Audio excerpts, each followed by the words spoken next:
Oh yeah, this is Rivers with some cool tech, back again with another review. And this is an Android mini PC, the MK808. What this is a media player for your television set that runs Android operating system. And you plug it in, you can play your internet movies, you can play streaming movies like Netflix, Vimeo, YouTube, and you can install apps on here. And this has got the latest Android operating system, Jelly Bean, on here. So it makes it quite a bit faster. It's also got an upgraded processor from the old MK802. It's got a dual-core A9 processor instead of the old single-core A8 processor. It's got an extra USB port for USB storage hookup, and it's got a better Wi-Fi connection, much better in fact, and 8 gigs of NAND flash on board. It's got a gig of DDR3 memory on it as well. It plays a ton of media formats too. It plays MKV, MPEG 1, 2, and 4, H.264, AAC, OGG, MP3. I'll put a link to it in the description below where you can get the full specs or buy it. This new version runs a lot cooler than the MK802 also. It's got these holes in the top, and I think they really do the job because the thing is just a little bit warm when it's running. It's not hot like the old one was. I purchased this mini HDMI to full-size HDMI adapter here also. It comes with a cable that does that, but I wanted it to have, I wanted to eliminate the clutter, so I just bought this little adapter. It's like $2 or $3 on Amazon. First I'm going to hook it up to my computer monitor because it's a lot easier. So I've got the HDMI going to the computer monitor, the USB going to power it, and then the Bluetooth dongle into the USB port on the back there. Also I've got a 16 gig SD card inside. When you first start it up, this is what you'll see, basically a tablet version of Android. But if you go into the settings, you'll see that it's running Android 4.11, which is Jelly Bean, the latest and greatest version of Android. There are a couple settings you'll probably need to set before you get going. So you need to go to Language and Input and Default Keyboard. It thinks that it's got a physical keyboard installed when you get it, so the on-screen keyboard doesn't pop up. Turn this to off, and then you will have an on-screen keyboard when you need to type. One other thing I noticed on mine was that the screen was slightly zoomed out. So here it's set to 1080p 60 Hz, which is good. That's just right. But the zoom here, I went over and just slid that little slider out just a little further, and then it fit to the screen. So it didn't default fitting to the screen. So if you have a problem with that, that's what you need to do to fix it. As soon as I got logged into my wireless internet, the first thing I had to do was try out the web browser on here. And it turns out it's much, much faster than the 802. So this is a pretty demanding web page right here. Pocket Now has a ton of little articles on there, and it just loaded up really quickly here, if you can see that. Now we're fully loaded. You can scroll all the way down. Everything's there. So that's about 5 times as fast as the old one.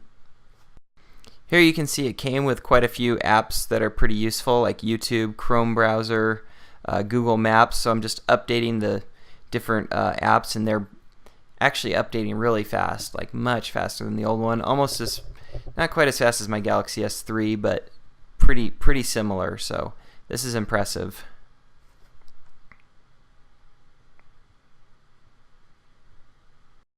Now I want to show you what it looks like booting up on my big screen 55-inch LCD. So I'm timing the startup, and it starts in under a minute. This is fast forwarded, but looks like it hit the launcher at about 45 seconds. If I would have had one picked, it would have been probably 45-50 seconds, so not too bad. So here's the desktop, totally customized out. I've got a live wallpaper on there. It's called Paper Ocean. I've got some apps installed like Netflix. Here's some widgets I have. You can see my app drawer. It looks a lot like Android 4.0 ice cream sandwich.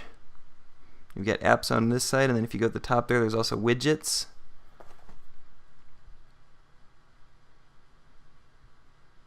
There's the widgets. There's a couple pages of them, so it's nice they give you quite a few different things included with this built in. You don't have to go and install them. Here's how you create a folder in Jelly Bean. Just drag one app into the other one. It's a piece of cake. But you can't drag a folder into an app. Only an app into a folder. Or app into an app. Here's my YouTube widget. You can scroll through the different videos. So this is what YouTube looks like. It's actually laid out really nice. and easy to use, and you can type and search very easily with this this setup. Here's my channel, Some Cool Tech, and here's some of my places I'm subscribed to, and these channels are all awesome. So if you subscribe to a bunch of good channels, every day when you go to YouTube you'll see a whole bunch of new videos that are just like exactly what you want to see. So it's like having a totally customized out web page, except for with videos where you just sit back and watch and don't have to read anything. So don't forget to subscribe to my channel.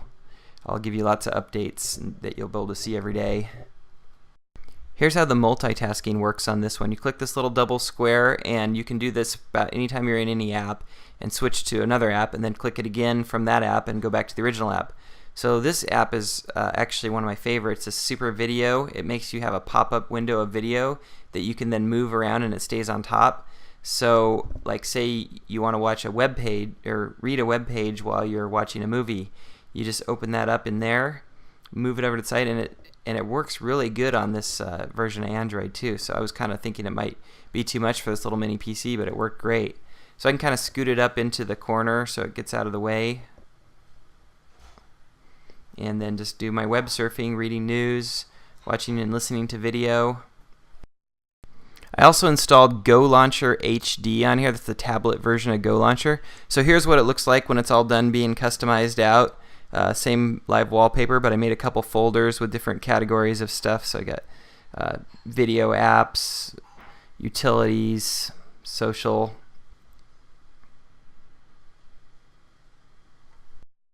This version of Jelly Bean also includes a fair amount of live wallpapers.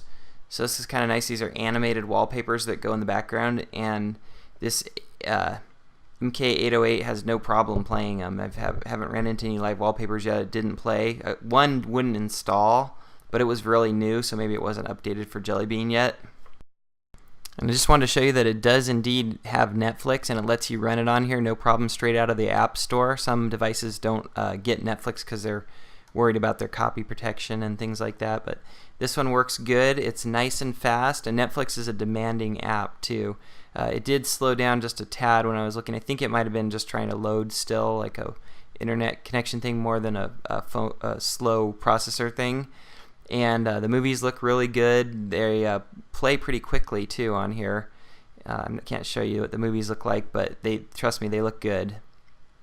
So here I'm showing you in super speeded up motion my process of customizing out the desktop in Go Launcher. So look how easy this is. You just click the app you want, and it just slides down there. Then I'm going to go ahead and make folders of putting them in categories and name all these folders. So it took a while to get all this done, but just wanted to show you how it works in Go Launcher because it's really smooth in there. It's better than the stock launcher, although this one's much better than the Samsung launcher. I'll put a link to the MK808 in the description down below. Amazon has pretty much one of the best prices I've found on the internet for it.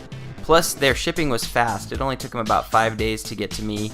I know a lot of these Android mini PCs come from China, so the shipping can be a week to even more, 2 or 3 weeks sometimes.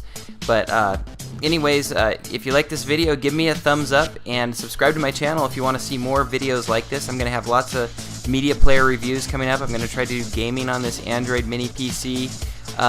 And I've got a way to stream your Android phone to an Apple TV or to a Western Digital live stream media player. So I'm going to try to get those up as soon as I can. Stay tuned and give me a like. It'll help me out a ton. And put any questions you have down in the comments. And thanks for watching. And as always, aloha.